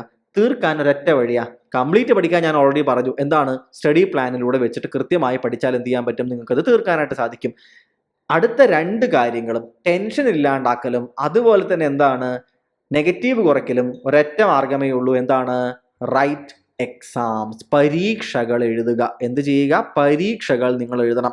പരീക്ഷകൾ എഴുതൽ മാത്രമാണ്, റൈറ്റിംഗ് എക്സാംസ് മാത്രമാണ് നിങ്ങളുടെ ടെൻഷൻ കളയാനും നെഗറ്റീവ്സ് കുറയ്ക്കാനുള്ള ഒരു മാർഗം. നോക്കൂ, ഓരോ എക്സാമും ഇപ്പം നിങ്ങൾക്ക് എന്താ പറയുക, 1.25 മണിക്കൂർ എന്ത് ചെയ്യണം, 1 മണിക്കൂർ 15 മിനിറ്റ് നിങ്ങൾക്ക് എക്സാം എഴുതാൻ തരുന്നുണ്ടെന്നുണ്ടെങ്കിൽ ഒരു 15 മിനിറ്റ് കൂടെ തന്നാൽ നിങ്ങൾ പലരും ചിലപ്പോൾ എന്ത് ചെയ്യും, ഒന്നും കൂടിയൊക്കെ ഒന്ന് സമയമൊക്കെ എടുത്തിട്ട് എന്ത് ചെയ്യും, ചിലപ്പോൾ ഒരു 6-7 ക്വസ്റ്റ്യൻ കൂടി ചിലപ്പോൾ ശരിയാക്കും. പക്ഷെ ഇവിടുത്തെ പ്രശ്നം എന്താ, ടൈം മാനേജ് ചെയ്യാൻ നിങ്ങൾ പഠിച്ചിരിക്കണം. നിങ്ങൾ എന്ത് ചെയ്യണം, നിങ്ങൾ ടൈം മാനേജ് ചെയ്യാൻ നിങ്ങൾക്ക് മനസ്സിലാക്കണം. ടൈം മാനേജ്മെന്റ് എക്സാം എഴുതിക്കൊണ്ട് മാത്രമേ നിങ്ങൾക്ക് ചെയ്യാൻ സാധിക്കുകയുള്ളൂ. നോക്കൂ, നമ്മളുടെ ഓരോ ടെസ്റ്റുകളും, നമ്മുടെ അക്കാഡമിക്സിന് നിങ്ങളെ കോഴ്സ് എടുക്കുകയാണെന്നുണ്ടെങ്കിൽ അതിൻ്റെ ഉള്ളിൽ ഓരോ ക്ലാസ് കഴിഞ്ഞാലും അതുപോലെ തന്നെ സെക്ഷനൽ, ഒന്നില്ലെങ്കിൽ ക്ലാസ് ടെസ്റ്റുകൾ ഒരു സബ്ജക്റ്റിൽ ഉണ്ടാകും, അല്ലെങ്കിൽ സെക്ഷണൽ ടെസ്റ്റുകൾ ഉണ്ടാകും, പിന്നെ ഫുൾ മോക്ക് ടെസ്റ്റുകൾ ഉണ്ടാകും, എക്സ്ട്രാ ഫുൾ പേപ്പർ ടെസ്റ്റുകൾ വേറെ ഉണ്ടാകും. ഇങ്ങനെ നിങ്ങൾക്ക് എഴുതി തീരാൻ പറ്റാത്ത അത്രയും എക്സാമുകൾ നമ്മളുടെ കോഴ്സ് എടുത്ത് ഏതൊരാളും ചോദിച്ചു, നിങ്ങൾ എല്ലാ ടെസ്റ്റും അക്കാഡമിക്സിൽ എഴുതി കഴിഞ്ഞോ ചോദിച്ചു നോക്കൂ, കോഴ്സിൻ്റെ ഒപ്പം ഉള്ളത് ഒരാളും കഴിഞ്ഞിട്ടുണ്ടാവില്ല. അത്രയധികം ടെസ്റ്റുകൾ നിങ്ങൾക്ക് വേണ്ടി തീരുന്നുണ്ട്, നമ്മളവിടെ തന്നിട്ടുണ്ട്. മനസ്സിലാവുന്നുണ്ടോ? ഈ ടെസ്റ്റുകളൊക്കെ എന്തിനാ? നിങ്ങളോട് നമ്മൾ എപ്പോഴും പറയാറുള്ളൊരു വാക്കുണ്ട് അല്ലേ, ഓരോ പോസ്റ്റിൻ്റെ ഇടയിൽ ഞാൻ എഴുതുന്ന ഒരു വാക്കാണ് എന്ത് ചെയ്യുക, എക്സാമുകൾ എങ്ങനെ ചെയ്തു തീർക്കുക, എക്സാമായി തന്നെ ചെയ്യുക. നിങ്ങൾ PDF നോക്കിയിരിക്കരുത്. നിങ്ങൾ സൈഡിലൊരു ക്ലോക്ക് വെച്ച് സമയം തുടങ്ങുക. എന്നിട്ട് എന്ത് ചെയ്യുക, നിങ്ങൾ ആ സമയം വെച്ച് എന്ത് ചെയ്യുക, എക്സാം എഴുതുക. ഇത് എന്തിനാണ്? ടൈം മാനേജ്മെന്റ് നിങ്ങൾക്ക് പഠിക്കാൻ സാധിക്കണം. നോക്കൂ, ടൈം മാനേജ്മെന്റ് നിങ്ങൾക്ക് ചിലപ്പോൾ മെയിൻസിനായിരിക്കില്ല ആവശ്യം വരിക. കഴിഞ്ഞ കുറേ മെയിൻസുകൾ കണ്ടിട്ട് ഞാൻ പറയുകയാണ്, മെയിൻസിന് സമയം തികയാത്തത് ചില സമയത്ത് പ്രശ്നം വന്നിട്ട് ഒട്ടും വന്നിട്ടില്ല, ബ്ലാങ്കറ്റ് സ്റ്റേറ്റ്മെന്റ് പറയുന്നില്ല. എന്നാലും പ്രിലിംസിന് അതൊരു എലിമിനേഷൻ ടെസ്റ്റാണ്. പ്രിലിംസ് മനസ്സിലാണ്ടോ? അതൊരു എലിമിനേഷൻ റൗണ്ടാണ്. അവിടെയാണ് ഇവർ സ്റ്റേറ്റ്മെന്റ് ക്വസ്റ്റ്യൻസ് ഒക്കെ കയറ്റിയിട്ട് എന്ത് ചെയ്യുന്നത്, നിങ്ങളെ അങ്ങോട്ട് കുഴക്കി സമയം കളയിപ്പിക്കുന്നത്. ഇത് ഈ ഒരു ട്രാപ്പിൽ വീഴാൻ പറ്റില്ല എന്നുണ്ടെങ്കിൽ, വീഴരുത് എന്ന് നിങ്ങൾക്ക് ഉറപ്പുണ്ടെങ്കിൽ എന്ത് ചെയ്യണം, you should learn how to manage your time. അതിന് നിങ്ങൾ എക്സാമുകൾ എഴുതണം. ഒപ്പം എക്സാം എഴുതണതിൻ്റെ മറ്റൊരു ആവശ്യം എന്താണ്, ടു റെഡ്യൂസ് ദ നെഗറ്റീവ്സ്. നോക്കൂ, ഈ കുട്ടി ഇപ്പോൾ പറഞ്ഞിട്ടുണ്ടായിരുന്നു അല്ലെ, തൊട്ട് മുമ്പ് നമ്മൾ കണ്ടത് കുറച്ച് ടെൻഷൻ അടിച്ചു, നെഗറ്റീവ്സ് പറ്റി. നെഗറ്റീവ് പറ്റിയെന്ന് മനസ്സിലാക്കി എന്ത് ചെയ്യും, ടെൻഷൻ പിന്നെയും കൂടും. അതെന്തിലേക്ക് നയിക്കും, നെഗറ്റീവിലേക്ക് വീണ്ടും കൊണ്ടുപോകും. ഇതൊരു വിഷ്യസ് സൈക്കിളായിട്ട് മാറും. അത് നിങ്ങൾക്ക് പറ്റരുത് എന്നുണ്ടെങ്കിൽ എന്ത് ചെയ്യുക, വീണ്ടും വീണ്ടും എക്സാമുകൾ എഴുതി പ്രാക്ടീസ് ചെയ്യുക. പിന്നെ എന്തിനു സഹായിക്കും, ടു റെഡ്യൂസ് ദ ടെൻഷൻ കുറയ്ക്കാനും എന്ത് ചെയ്യും, തുടർച്ച. നോക്കൂ, നിങ്ങൾ എക്സാമുകൾ എഴുതിയിട്ട് നിങ്ങൾ എന്ത് ചെയ്യും, ഒരു സ്റ്റേറ്റ് ഓഫ് മൈൻഡിൽ നിങ്ങൾ എത്തും. സോ ദാറ്റ് ഒരു ക്വസ്റ്റ്യൻ കാണുമ്പോൾ അതിനെ എങ്ങനെ അപ്രോച്ച് ചെയ്യണം നിങ്ങൾക്ക് തനിയെ മനസ്സിലാവും. ഒരു എന്താ പറയുക, ഒരു ദാസാറും പറഞ്ഞു തരേണ്ടി വരില്ല, ഒരു സാറും പറഞ്ഞു തരേണ്ടി വരില്ല. നിങ്ങൾക്ക് മനസ്സിലാവുന്നുണ്ടോ? ആ സ്റ്റേജിലേക്ക് നിങ്ങൾ എത്തണം. നിങ്ങൾക്ക് ഒരു ക്വസ്റ്റ്യൻ പേപ്പർ കാണുമ്പോൾ നിങ്ങൾക്ക് മനസ്സിലാവും, ഓക്കെ ഇത് ഞാൻ ഈ രീതിയിൽ ചെയ്ത്, ഈ ക്വസ്റ്റ്യൻ ഇപ്പം നോക്കണ്ട, വിട്ടേക്കാം അല്ലെ. നമ്മൾ എപ്പോഴും പറയാറുണ്ട് അല്ലെ, 3R ഫോർമുല. നിങ്ങൾ 3R ഫോർമുല ഉപയോഗിക്കുക എന്ന് പറയാറുണ്ട്. 3R ഫോർമുല നിങ്ങൾക്ക് അറിയില്ലെങ്കിൽ പോലും നിങ്ങളത് തനിയെ ഉപയോഗിച്ച് തുടങ്ങും. നിങ്ങളൊരു നാച്ചുറൽ ആയി മാറും ഇതിൽ. മനസ്സിലാവുന്നുണ്ടോ? നിങ്ങൾ എന്ത് ചെയ്യും, തനിയെ ഒരെണ്ണം നോക്കിയിട്ട് ഇതിപ്പോൾ വേണ്ട, മാർക്ക് ചെയ്ത് വെക്കാം, ഇത് കിട്ടില്ല, വേറെ രീതിയിൽ മാർക്ക് ചെയ്ത് വെക്കാം. അങ്ങനെ നിങ്ങൾ എന്ത് ചെയ്യും, അങ്ങ് ചെയ്തു പോയി തുടങ്ങും. സോ ദാറ്റ് നിങ്ങൾക്ക് ഉറപ്പായും കിട്ടുന്ന ഒരു മാർക്ക് പോലും നിങ്ങൾ കളയില്ല. സാധ്യത കുറച്ച് കുറഞ്ഞതുപോലും നിങ്ങൾ എന്ത് ചെയ്യും, നിങ്ങൾ സ്കോറാക്കി മാറ്റി തുടങ്ങും. ഇതിനൊക്കെ എന്ത് ചെയ്യണം, നിങ്ങൾ ഒരു സ്റ്റഡി പ്ലാനിലൂടെ പോയി പഠിച്ചു തീർത്ത് എക്സാം എഴുതി അത് അനലൈസ് ചെയ്ത് എന്ത് ചെയ്യണം, നിങ്ങൾ പോകാനായിട്ട് നിങ്ങൾക്ക് സാധിക്കണം. അഗൈൻ പറയുന്നു, എക്സാം എഴുതി കീ കണ്ട് അതിൻ്റെ സൊല്യൂഷൻ വായിക്കണം. എന്താണ് സൊല്യൂഷൻ? അതിൻ്റെ എക്സ്ട്രാ പോയിന്റ്സ് വായിക്കണം, അനലൈസ് ചെയ്യണം, എവിടെ തെറ്റി, എന്തുകൊണ്ട് തെറ്റി മനസ്സിലാക്കണം. ഇതൊക്കെ നമ്മൾ എന്ത് ചെയ്യും, സ്റ്റഡി പ്ലാനിലൂടെ നമ്മൾ നിങ്ങൾക്ക് തരാറുണ്ട്. ഇനി നിങ്ങളിൽ പല ആളുകൾക്കും ഇയാൾ എന്താ ഈ പറയുന്നത്, എന്ത് സ്റ്റഡി പ്ലാൻ, ഇത് എങ്ങനെയാണ് ഈ സ്റ്റഡി പ്ലാൻ, ഇതുകൊണ്ടൊക്കെ വല്ല കാര്യമുണ്ടോ അല്ലെ, ഈ ചോദ്യങ്ങൾ പലരുടെയും മനസ്സിലുണ്ടാകും. നോക്കൂ, ഇതിനു വേണ്ടിയാണ് ഞങ്ങൾ നിങ്ങൾക്കൊരു മിനി സ്റ്റഡി പ്ലാൻ തരുന്നത്. എന്താ തരുന്നത്? ഒരു മിനി സ്റ്റഡി പ്ലാൻ തരുന്നത്. എന്താണ് ഈ മിനി സ്റ്റഡി പ്ലാൻ ഉണ്ടാവുക? നമ്മൾ to know how our study plan works, എങ്ങനെയാണ് ഈ സ്റ്റഡി പ്ലാൻ വർക്ക് ചെയ്യുന്നത് അറിയാൻ നിങ്ങൾക്ക് ഞങ്ങൾ എന്ത് ചെയ്യുന്നു, ഞങ്ങളുടെ ഗ്രൂപ്പിൽ ഞങ്ങളൊരു മിനി സ്റ്റഡി പ്ലാൻ തരാനായിട്ട് പോവുകയാണ്. എന്താണ് ഈ mini study plan? Mini study plan ഇത്രയേ ഉള്ളൂ. നമ്മളൊരു സബ്ജക്റ്റ് നമ്മൾ എടുക്കാൻ പോവുകയാണ്. മനസ്സിലാവുന്നുണ്ടോ? ഒരു സബ്ജക്റ്റ് എടുക്കുന്നു, ആ സബ്ജക്റ്റിലെ പ്രധാനപ്പെട്ട ഭാഗങ്ങൾ, അതായത് ഡിഗ്രി പ്രിലിമിനറി എക്സാമിനേഷനുമായി ബന്ധപ്പെട്ടിട്ട് ആ സബ്ജക്റ്റിലുള്ള ഭാഗങ്ങൾ നിങ്ങൾക്ക് പഠിക്കാനായിട്ട് ഞങ്ങൾ തരാൻ പോകുന്നു. ആ പഠിക്കാനായിട്ട് തരാൻ പോകുന്ന ആ ഭാഗങ്ങൾ നിങ്ങൾ ഇരുന്ന് വൃത്തിയായിട്ട് നമ്മുടെ ടെലിഗ്രാം ഗ്രൂപ്പ് കണ്ട് പഠിക്കുക. പഠിച്ചതിന് ശേഷം നിങ്ങൾ എന്ത് ചെയ്യുക? നിങ്ങൾ ഞങ്ങൾ തരുന്ന എക്സാമും കൂടി എന്ത് ചെയ്യുക? ഇടയ്ക്ക് തരുന്ന എക്സാമുകൾ കൃത്യമായി എഴുതുക. അവസാനം ആ ടെസ്റ്റുമായി ബന്ധപ്പെട്ടൊരു ഫുൾ ടെസ്റ്റ് കൂടി ഞങ്ങൾ തരും, അതും എഴുതുക. എന്നിട്ട് നിങ്ങൾ സ്വയം വിലയിരുത്തുക. നിങ്ങൾ തുടങ്ങുന്നതിന് മുമ്പ് ആ സബ്ജക്റ്റ് നിങ്ങൾക്ക് എത്രത്തോളം അറിയുമായിരുന്നു? ഇപ്പോൾ ആ സബ്ജക്റ്റ് ഒരു മിനി സ്റ്റഡി പ്ലാനിലൂടെ ആ സബ്ജക്റ്റ് ഞങ്ങൾ പഠിച്ചു തീർത്തപ്പോൾ, ആ ടോപ്പിക്ക് പഠിച്ചു തീർത്തപ്പോൾ ഇപ്പോൾ എൻ്റെ സ്ഥിതി എന്താണെന്ന് നിങ്ങൾ എന്ത് ചെയ്യുക? സ്വയം വിലയിരുത്തുക. ഈ മിനി സ്റ്റഡി പ്ലാൻ തുടങ്ങുന്ന ഡേറ്റും മറ്റും എന്ത് ചെയ്യും? ഞങ്ങൾ പിന്നാലെ അറിയിക്കുന്നതായിരിക്കും. അത് വളരെ കൃത്യമായി എന്ത് ചെയ്യുക? നമ്മുടെ ടെലിഗ്രാം ഗ്രൂപ്പ് ഫോളോ ചെയ്ത് നിങ്ങൾക്ക് മനസ്സിലാക്കാൻ നിങ്ങൾക്ക് സാധിക്കും. കാരണം അത് ഏത് സബ്ജക്റ്റ് ആണ് എന്ന് കേരള ഹിസ്റ്ററിയാണ്, ഇപ്പൊ തന്നെ പറഞ്ഞേക്കാം. കേരള ഹിസ്റ്ററിയാണ് നമ്മൾ ഈ രീതിയിൽ നമ്മളൊരു മിനി സ്റ്റഡി പ്ലാനോടെ കവർ ചെയ്യാൻ പോകുന്നത്. ചോദ്യങ്ങൾ ഇപ്പോൾ എന്താണ്? സ്ഥിരമായി വരുന്ന ഭാഗം കൂടിയാണ്. കേരള ഹിസ്റ്ററി എന്ത് ചെയ്യാം? നമുക്കൊന്ന് പഠിച്ചു തീർക്കാം, പഠിച്ച് തീർത്ത് നോക്കാം എന്താവുമെന്ന്. അപ്പോൾ പഠിക്കാനുള്ള വിഷയങ്ങൾ എന്ത് ചെയ്യും? ഓരോരോ ടോപ്പിക്കുകളും നമ്മൾ എന്ത് ചെയ്യും? ഓരോ ദിവസവും തരും. ഒരു ദിവസം ഒരു 2-3 ടോപ്പിക്ക് തരും. അങ്ങനെ നമ്മളൊരു 6-7 ദിവസം കൊണ്ട് എന്ത് ചെയ്യും? കേരള ഹിസ്റ്ററി മുഴുവനായിട്ട് ഒരാഴ്ച കൊണ്ട് പഠിച്ചു തീർക്കും. ഒരു ഞായറാഴ്ച എന്ത് ചെയ്യാം? നമുക്ക് ഫൈനൽ ഫുൾ ടെസ്റ്റ് കൂടി വെച്ചിട്ട് എന്ത് ചെയ്യാം?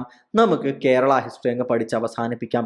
അപ്പോൾ നിങ്ങൾക്ക് മനസ്സിലാകും എങ്ങനെയാണ് സ്റ്റഡി പ്ലാൻ വർക്ക് ചെയ്യുന്നത്. അതിൽ കൂടിയാൽ നിങ്ങൾക്ക് ഗുണമുണ്ടോ?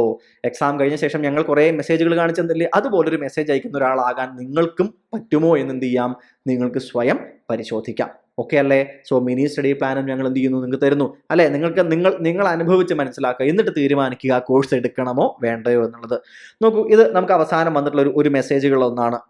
ഇത് ഞാൻ എൻ്റെ ടീം എങ്ങനെയാണ് വർക്ക് ചെയ്തത് ഇതിൽ എന്ന് നിങ്ങൾക്ക് പറഞ്ഞു തരാൻ വേണ്ടി കൂടിയാണ്. നമ്മൾ പറയല്ലോ, ഒരു സ്റ്റുഡൻറ്റ് പറയണമല്ലോ. അതുകൊണ്ടാണ് ഈ ടീം ഓരോ ആൾക്കാരും, ഇത് എന്നെക്കുറിച്ച് പറയുന്നതല്ല, ദ ഹോൾ ടീമിനെ കുറിച്ച് പറയുന്നൊരു കാര്യമാണ്. അതായത് ഏറ്റവും ജോലിയോട് അങ്ങേയറ്റം ആത്മാർത്ഥതയുള്ള അധ്യാപകർ. ഈ മെസ്സേജ് വന്നത് എവിടെയാണെന്നറിയോ നിങ്ങൾക്ക്? നേരത്തെ പറഞ്ഞ പെയ്ഡ് ടെലിഗ്രാം ഗ്രൂപ്പ് പറഞ്ഞില്ല, അതിൽ വന്നൊരു മെസ്സേജാണിത്. അതായത് ഇതിൽ ഓരോ ആളുകളും നിങ്ങൾക്കൊരു സംശയം ചോദിച്ചു കഴിഞ്ഞാൽ അവരവിടെ വന്ന് നിങ്ങളുടെ സംശയം തീർത്ത് തരും. മനസ്സിലാവുന്നുണ്ടോ? അന്ന് എങ്ങാനും ആ അധ്യാപകൻ ഒരു തിരക്കിലോ ക്ലാസ്സിലോ ആണെങ്കിൽ തൊട്ടടുത്ത ദിവസമായിരിക്കും തീർത്ത് തരിക. അത്രയേ ഉള്ളൂ. അല്ലാണ്ട് അതിലും കൂടുതൽ പോവില്ല. ചില സമയത്ത് ചില മെസ്സേജുകൾ വിട്ടുപോകാം, അതൊക്കെ സംഭവിച്ചിട്ടുണ്ട്. പക്ഷെ അത് നമ്മളെ ടാഗ് ചെയ്ത് ഒന്നുകൂടി ഓർമ്മിപ്പിച്ചാൽ നമ്മൾ പിന്നെ എന്ത് ചെയ്യും? തീർച്ചയായും വന്ന് സംശയങ്ങൾ തീർത്ത് തരാറുണ്ട്. മനസ്സിലാവുന്നുണ്ടോ? ബാക്കി കാര്യങ്ങൾ വിടൂ. വേറൊരു കോഴ്സ് എടുത്തിരുന്നു, അത് പോട്ടെ, കാര്യമില്ല. സ്പെഷ്യൽ ടോപ്പിക്കിന് ഈ കുട്ടി എന്താണ് സ്പെഷ്യൽ ടോപ്പിക്കിന് വേണ്ടിയിട്ടാണ് എന്ത് ചെയ്യുന്നത്? ഈ കോഴ്സ് എന്ത് ചെയ്യുന്നത്? വന്നെടുക്കുന്നത്. കേരള എക്കണോമി നമ്മുടെ അതുലാണ് ഇത് പഠിപ്പിക്കുന്നത്. അതെന്ത് ചെയ്തു? അതിൻ്റെ കാരണം കേരള എക്കണോമി ആ കുട്ടി പ്രത്യേകം പറയാൻ കാരണം എനിക്ക് തോന്നുന്നു നല്ല ക്ലാസ്സുകളായിരുന്നു. അതിന് പുറമെ അതിൽ കുറച്ചധികം ക്ലാസ്സുകൾ കാണാനുണ്ടായിരുന്നു. മനസ്സിലാവുന്നുണ്ടോ? അതുവരെ ആ കുട്ടി എന്ത് ചെയ്തിട്ടുണ്ട്? വൃത്തിയായി കണ്ടു തീർത്തിട്ടുണ്ട്. നോക്കൂ, ഇത് നമുക്ക് വളരെ ഇമ്പോർട്ടൻ്റ് ആയിട്ടുള്ള കാര്യമാണ്. അതായത് ഒന്ന് എളുപ്പത്തിൽ പറഞ്ഞു കൊടുക്കുക, കോംപ്ലിക്കേറ്റ് ചെയ്യാണ്ട് പറഞ്ഞു കൊടുക്കുക എന്നുള്ളൊരു കാര്യം. രണ്ടാമത്തേത് ഇമ്പോർട്ടൻ്റ് ആയിട്ടുള്ളത് ആവർത്തിച്ച് പറയുക. എനിക്കത് എന്താണ്, ഞാൻ പറഞ്ഞു കൊടുക്കാറുണ്ട്. അതുലിനെ പോലെയൊക്കെയുള്ള അധ്യാപകർ എന്ത് ചെയ്യും? അത് വീണ്ടും വീണ്ടും പറഞ്ഞു കൊടുക്കും. അതായത് തൻ്റെ മുന്നിലിരിക്കുന്ന ഒരു വിദ്യാർത്ഥി എന്ന് പറയുന്നത് ആ കുട്ടി ഒരു ബിഗിനർ ആണ് എന്ന് മനസ്സിൽ കരുതിക്കൊണ്ട് എന്താണ് ക്ലാസ് എടുക്കുന്ന ആളുകളിലാണ് ഒരാളാണ് അതുലൊക്കെ, ഈ കേരള എക്കണോമി പറഞ്ഞിട്ടുള്ള ഒരാളൊക്കെ. അപ്പോൾ അതൊക്കെ എന്താ ചെയ്യുന്നത്? അടിസ്ഥാനപരമായിട്ട് ചെയ്യുന്ന കാര്യം എന്താണ്? ആ ഒരാൾ പഠിപ്പിക്കുന്ന സമയത്ത് 1, 2, 3 തവണ പറഞ്ഞു പോകുന്ന സമയത്ത് എന്ത് ചെയ്യുകയാണ്? അത് മനസ്സിലങ്ങ് ഉറയ്ക്കുകയാണ്. എക്സാം ഹോളിൽ എന്ത് ചെയ്യുകയാണ്? എക്സാം ഹോളിൽ ഇരിക്കുന്ന സമയത്ത് അയ്യോ ഇതെനിക്ക് അറിയാമല്ലോ, ഇതുകൊണ്ട് സ്വയം എന്ത് ചെയ്യുകയാണ്? ആൻസർ ചെയ്യാൻ പറ്റുന്ന ഒരു എബിലിറ്റിയിലേക്ക് കുട്ടിയെ എന്ത് ചെയ്യുകയാണ്? ഒരു അധ്യാപകൻ കൊണ്ടുപോവുകയാണ്. മനസ്സിലാവുന്നുണ്ടോ? അപ്പോൾ പിന്നെ ആ കുട്ടി പറയുന്നുണ്ട്, പരാതി പോലെ പറയുന്നുണ്ട്, പേപ്പർ 2 പഠിച്ചവരും പഠിക്കാത്തവരൊക്കെ തമ്മിലൊരു അന്തരം എന്താണ്, എക്സാമിൽ എന്താ വന്നില്ല, അതായത് ഡയറക്റ്റ് ക്വസ്റ്റൻസ് ആയതുകൊണ്ട് എന്നാണ് കുട്ടി പറയുന്നത്. പക്ഷേ ഈ പഠിച്ച ഒരു കാര്യവും വേസ്റ്റ് ആവില്ല എന്ന ഒരു ഉറപ്പോട് കൂടിയാണ് എന്ത് ചെയ്യുന്നത്? ആ കുട്ടി തൻ്റെ ഒരു മെസ്സേജ് അവസാനിപ്പിക്കുന്നത്. അപ്പോൾ നമുക്ക് എന്ത് ചെയ്യാം? ഇതുപോലെ നമുക്ക് എന്ത് ചെയ്യാം? ഒരുമിച്ച് പഠിക്കാം. നമുക്കൊരു ഗ്രൂപ്പിലേക്ക് ഒന്നിച്ച് കയറി വരാം, സംശയങ്ങൾ തീർക്കാം, സ്റ്റഡി പ്ലാനോടൊപ്പം സിലബസ് അവസാനിപ്പിക്കാം, പരീക്ഷകൾ എഴുതാം, റിവൈസ് ചെയ്യാം, റിവൈസ് ചെയ്യാം. അങ്ങനെ എന്ത് ചെയ്യാം? എക്സാം ഹോളിലേക്ക് കയറുന്ന സമയത്ത് വളരെ റിലാക്സ്ഡ് ആയിട്ട് എന്ത് ചെയ്യാം? ഒരു പരീക്ഷ എഴുതുന്ന രീതിയിലേക്ക് നമുക്ക് കയറാം.